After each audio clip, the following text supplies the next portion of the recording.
నమో నమః. అమరావతి నమో నమః. వేదిక మీద ఉన్న ఆర్కిటెక్ట్ ఆఫ్ మోడర్న్ భారత్ గౌరవ ప్రధానమంత్రి నరేంద్ర మోడీ గారికి, మన పేదల నాయకుడు గౌరవ ముఖ్యమంత్రి చంద్రబాబు నాయుడు గారికి, నా అన్న గౌరవ ఉప ముఖ్యమంత్రి పవన్ అన్నకి, వేదిక పైన ఉన్న ఇతర గౌరవ పెద్దలకు, ప్రాణాలు సైతం లెక్క చేయకుండా అమరావతి కోసం పోరాడిన రైతులకు, ప్రజలకు నా హృదయపూర్వక నమస్కారాలు. ముందుగా పహల్గామ్ ఉగ్రవాద దాడిలో చనిపోయిన వారికి నేను నివాళులర్పిస్తున్నా. ఉగ్రవాదుల దాడిలో చనిపోయిన వారి కుటుంబానికి దేశం మొత్తం అండగా నిలబడుతుంది. పాకిస్తాన్ గీత దాటింది, అమాయకుల్ని చంపింది, చాలా పెద్ద తప్పు చేసింది. ఒక్క పాకిస్తాన్ కాదు, 100 పాకిస్తాన్లు వచ్చినా భారతదేశ నేలపై మొలిచిన గడ్డి కూడా పీకలేరు. 100 పాకిస్తాన్లకు సమాధానం చెప్పే ఒక్క మిసైల్ మన దగ్గర ఉంది. ఆ మిసైల్ ఏంటో తెలుసా? నమో గౌరవ ప్రధానమంత్రి నరేంద్ర మోడీ గారు. సింహం ముందల ఆటలు ఆడకూడదు, ఆడితే ఏమవుతుంది? మన సింహం నమో కొట్టే దెబ్బకి వరల్డ్ మ్యాప్లోనే పాకిస్తాన్ అని మిస్సింగ్ రావటం ఖాయం. ఈరోజు పాకిస్తాన్ ఆర్మీలో పనిచేసేవారు కొంతమంది రాజీనామా చేశారు, కొంతమంది సెలవులు పెట్టిపోయారు. దట్ ఈస్ మన నమో. నమో కొట్టే దెబ్బకి పాకిస్తాన్ దిమ్మ తిరుగుతాం ఖాయం.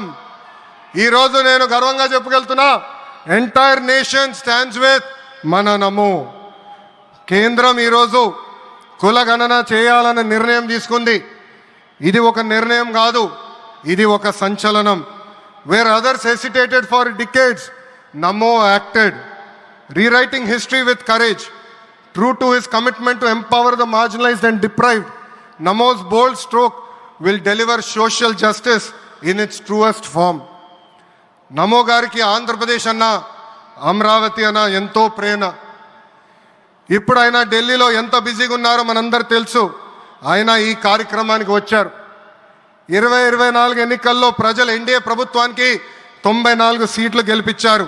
అందుకే మన ప్రధాని నమో గారు ఆంధ్రప్రదేశ్ కోరిన అన్ని కోరికలు తీరుస్తున్నారు.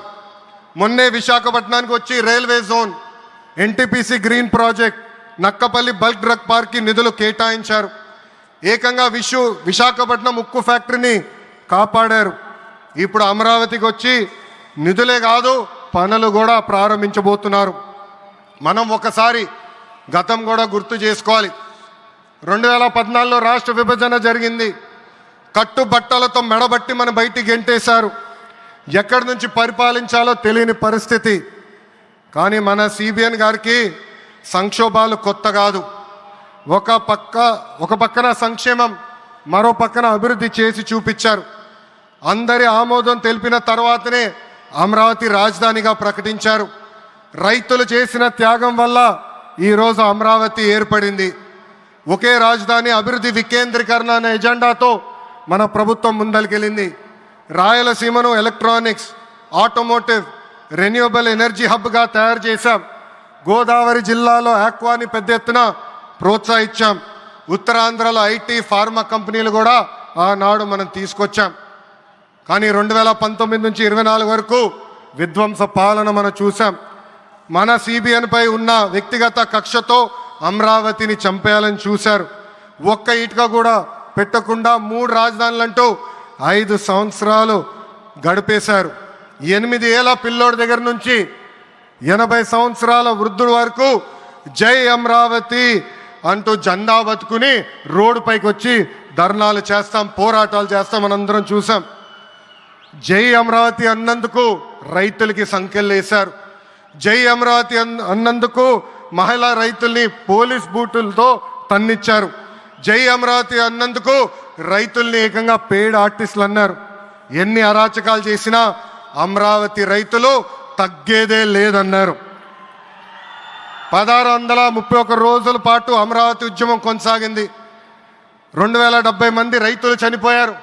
సుమారుగా 3000 మంది రైతుల పైన ఆనాటి ప్రభుత్వం దొంగ కేసులు పెట్టింది. ఎన్ని కుట్రలు చేసినా జై అమరావతి అన్న నినాదం ఆపలేకపోయారు. అయినా ఆపేదానికి పీకేదానికి అమరావతి ఎవరో ఇంట్లో పెంచుకున్న మొక్క కాదు, జనం గుండెల్లో దాచుకున్న ప్రజా రాజధాని. అమరావతికి శంకుస్థాపన చేసింది ఎవరు? మన నమో శంకుస్థాపన చేసిన అమరావతి ఆపే దమ్ము ఎవరికి లేదు. 1631 రోజుల పాటు పోరాడి అమరావతిని నిలబెట్టిన రైతులకి నేను ఈరోజు శిరస్సు వంచి నమస్కరిస్తున్నాను. ప్రధాని నమో గారి చేతి మీదుగా అమరావతి పనులు తిరిగి ప్రారంభం అవుతున్నాయి. ఇంకా అమరావతి అన్స్టాపబుల్. అభివృద్ధి వికేంద్రీకరణ అంతే స్పీడ్గా జరిగిపోతుంది. Polavaram, Visakha steel plant, Bhogapuram airport, Prakasam జిల్లాలో CBG plant, Kurnool high court bench, ఇలా అన్ని కార్యక్రమాలు జెట్ స్పీడ్తో జరుగుతాయి.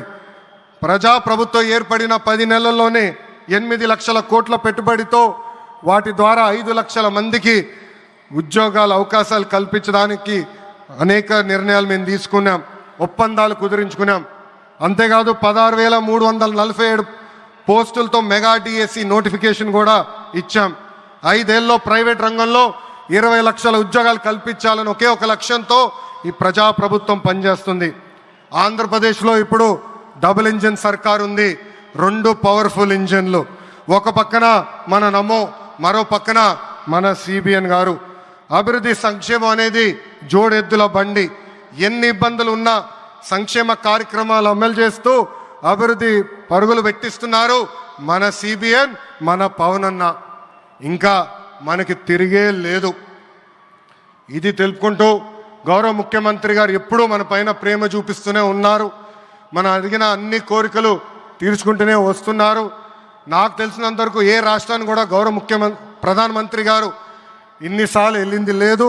దానికి నేను హృదయపూర్వక ధన్యవాదాలు తెలుపుకుంటూ జై అమరావతి, జై అమరావతి, జై అమరావతి, జై ఆంధ్రప్రదేశ్, జై ఆంధ్రప్రదేశ్, జై ఆంధ్రప్రదేశ్. నరేంద్ర మోడీ గారి నాయకత్వం, నరేంద్ర మోడీ గారి నాయకత్వం, చంద్రబాబు నాయుడు గారి నాయకత్వం, పవన్ అన్న నాయకత్వం. జై హింద్. అద్భుతం. ఒక ఉత్తేజపూర్వకమైనటువంటి ప్రసంగాన్ని అందించారు శ్రీ లోకేష్ గారు. ధన్యవాదాలు. ఇక